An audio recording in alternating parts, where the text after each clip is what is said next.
ರಾಮ ರಾಮ ಜೈ ಜೈ ರಾಮ. ಎಲ್ಲರಿಗೂ ಶ್ರೀರಾಮನವಮಿಯ ಆರ್ಥಿಕ ಶುಭಾಶಯಗಳು. ಈ ವಿಡಿಯೋ ಸ್ವಲ್ಪ ಲೇಟಾಗಿ ಅಪ್ಲೋಡ್ ಆಗ್ತಾ ಇದೆ, ಕ್ಷಮೆ ಇರಲಿ. ಎಲ್ಲರಿಗೂ ಶ್ರೀರಾಮನವಮಿಯ ಶುಭಾಶಯಗಳನ್ನ ಕೋರ್ತಾ ನಾವು ಸಿಂಪಲ್ಲಾಗಿ ಒಂದು ಕೋಸಂಬರಿ ಪಾನಕ ಮಜ್ಜಿಗೆನ ಮಾಡ್ತಾಯಿದ್ದೀನಿ.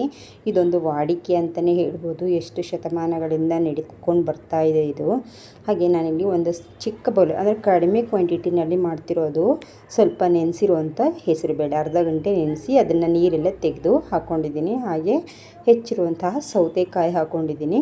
ಹಾಗೆ ತುರಿದಿರುವಂಥ ಕ್ಯಾರೆಟ್, ಹಾಗೆ ಸಣ್ಣಕ್ಕೆ ಹೆಚ್ಚಿದ ಕೊತ್ತಂಬರಿ, ಕರಿಬೇವು, ಹಾಗೆ ಸ್ವಲ್ಪ ಹಸಿಮೆಣಸಿನ್ಕಾಯಿ ಮತ್ತು ಹಸಿ ತೆಂಗಿನಕಾಯಿನ ಹಾಕೊಳ್ಳುವಂಥದ್ದು. ಇದಕ್ಕೆ ಒಂದು ಸಿಂಪಲ್ ಒಗ್ಗರಣೆನೂ ಹಾಕೋಬೋದು. ಇದು ಏನೂ ಇಲ್ಲ, ಸಿಂಪಲಾಗಿ ಸಾಸಿವೆ ಹಾಗೆ ಒಣಮೆಣಸಿನ್ಕಾಯಿ ಹಾಕ್ಕೋಬೇಕು, ಹಾಗೆ ಕರಿಬೇವು ಹಾಕ್ಕೋಬೇಕು ಅಷ್ಟೇ. ನಾನಿಲ್ಲಿ ಸ್ವಲ್ಪ ಉಪ್ಪನ್ನು ಸೇರಿಸ್ತಾ ಇದ್ದೀನಿ. ಈ ಒಗ್ಗರಣೆನ ಸೇರಿಸೋದ್ರಿಂದ ಈ ಕೋಸಂಬರಿ ತುಂಬಾ ಚೆನ್ನಾಗಿರುತ್ತೆ. ಹಾಗೆ ಸ್ವಲ್ಪ ಹೊತ್ತು ಇಟ್ಕೊಂಡು ತಿನ್ಬೋದು, ಅಂದರೆ ಒಗ್ಗರಣೆನ ತಕ್ಷಣವೇ ಹಾಕಬಾರ್ದು, ಸ್ವಲ್ಪ ತಣ್ಣಗೆ ಮಾಡಿ ಹಾಕೋದ್ರಿಂದ ಇದು ಸ್ವಲ್ಪ ಹೊತ್ತು ಇರುತ್ತೆ. ಈ ಸಮ್ಮರ್ ಸೀಸನ್ ಇರುತ್ತಲ್ವ, ಬೇಗನೆ ಹುಳಿ ಬಂದುಬಿಡುತ್ತೆ. ಅದಕ್ಕೋಸ್ಕರ ಈ ಟ್ರಿಕ್ನ ಯೂಸ್ ಮಾಡಿ. ಕೋಸಂಬರಿ ಅಂತೂ ರೆಡಿ ಆಯಿತು. ನಮ್ಮ ಹಿಂದಿನವರು ಕೋಸಂಬರಿಯನ್ನೆಲ್ಲ ಮಾಡ್ತಾಯಿದ್ರು, ಆದರೆ ಅವ್ರಿಗೆ ಹೆಲ್ತ್ ಕಾನ್ಷಿಯಸ್ ಇತ್ತು ಅಂತಲೇ ಹೇಳ್ಬೋದು. ಇಲ್ಲಿ ಲೆಮನ್ ಜ್ಯೂಸ್ ಹಾಕ್ಕೊಳ್ತಾ ಇದ್ದೀನಿ, ಬೇಡ ಅಂದರೆ ಸ್ಕಿಪ್ ಮಾಡ್ಕೋಬೋದು. ಯಾಕೆಂದರೆ ಈ ಸಮ್ಮರ್ ಸೀಸನಲ್ಲಿ ಹೆಸರುಬೇಳೆ ತುಂಬ ತಂಪಿರುತ್ತೆ. ಹಾಗೆ ಅವ್ರು ನೋಡಿ ಎಷ್ಟು ಬುದ್ಧಿವಂತರು ಅಂದರೆ ಈ ಕೋಸಂಬರಿನ ಮಾಡ್ಕೊಳ್ತಾಯಿದ್ರು. ಹಾಗೆ ಜ್ಯೂಸು ಅಂದರೆ ಪಾನಕನೂ ಈ ಸಮ್ಮರಿಗೆ ಹೇಳಿ ಮಾಡಿಸಿರುವಂಥದ್ದು. ಇಲ್ಲಿ ನಾನಿವಾಗ ಮಜ್ಜಿಗೆನ ಮಾಡ್ತಾಯಿದ್ದೀನಿ. ಮೊಸರನ್ನ ಚೆನ್ನಾಗಿ ಬೀಟ್ ಮಾಡಿ ಹಾಕ್ಕೊಳ್ಳೋದ್ರಿಂದ ಅದು ಈ ಮೊಸರು ಉಂಡೆ ಥರ ಎಲ್ಲ ಇರುತ್ತಲ್ಲ, ಅದೆಲ್ಲ ನೀಟಾಗಿ ತೆಕ್ಕೋಬೇಕು, ಆವಾಗ ಚೆನ್ನಾಗಿರುತ್ತೆ. ಇವಾಗ ನಮಗೆ ಎಷ್ಟು ನೀರು ಬೇಕಾಗುತ್ತೆ, ನಾನಿಲ್ಲಿ 1 ಲೋಟ ಮೊಸರು ತೊಗೊಂಡಿರೋವಂಥದ್ದು. ಅದಕ್ಕೆ ನಮಗೆ ಎಷ್ಟು ನೀರು ಬೇಕಾಗುತ್ತೆ, ತುಂಬ ನೀರಿನಂಗೆ ಮಾಡಿದ್ರೆ ಈ ಮಜ್ಜಿಗೆ ತುಂಬಾ ಚೆನ್ನಾಗಿರುತ್ತೆ. ಇವಾಗ ನೀರನ್ನು ಆ್ಯಡ್ ಮಾಡಿ ಸ್ವಲ್ಪ ಉಪ್ಪನ್ನು ಸೇರಿಸ್ಕೊಳ್ಳೋವಂಥದ್ದು, ನಿಮ್ಮ ರುಚಿಗನುಸಾರವಾಗಿ ಉಪ್ಪನ್ನು ಸೇರಿಸ್ಕೊಳ್ಳೋವಂಥದ್ದು.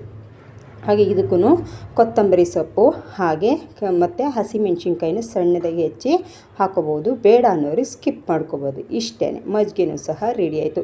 ಮಜ್ಜಿಗೆನೂ ಈ ಸಮ್ಮರಿಗೆ ಹೇಳಿ ಮಾಡಿಸಿರುವಂಥದ್ದು. ಈ ಹೆಲ್ತಿ ಡ್ರಿಂಕ್ ಕುಡಿಯೋದೇ ಬೆಟರ್ ಅಂತಲೇ ಹೇಳ್ತೀನಿ. ಈ ಜ್ಯೂಸ್ ಅಂಗಡಿಗಳಲ್ಲಿ ಟೆಟ್ರಾಪ್ಯಾಕ್ ಸಿಗುತ್ತಲ್ಲ, ಅದನ್ನೆಲ್ಲ ತೊಗೊಂಡು ಕುಡಿಯೋ ಬದಲು ಈ ರೀತಿ ನಮ್ಮ ಹಿಂದಿನವರು ಇದನ್ನೆಲ್ಲ ಎಷ್ಟು ಬುದ್ಧಿವಂತರಾಗಿ ಆಗಿನ ಕಾಲದಲ್ಲಿ ಮಾಡ್ತಾಯಿದ್ರು.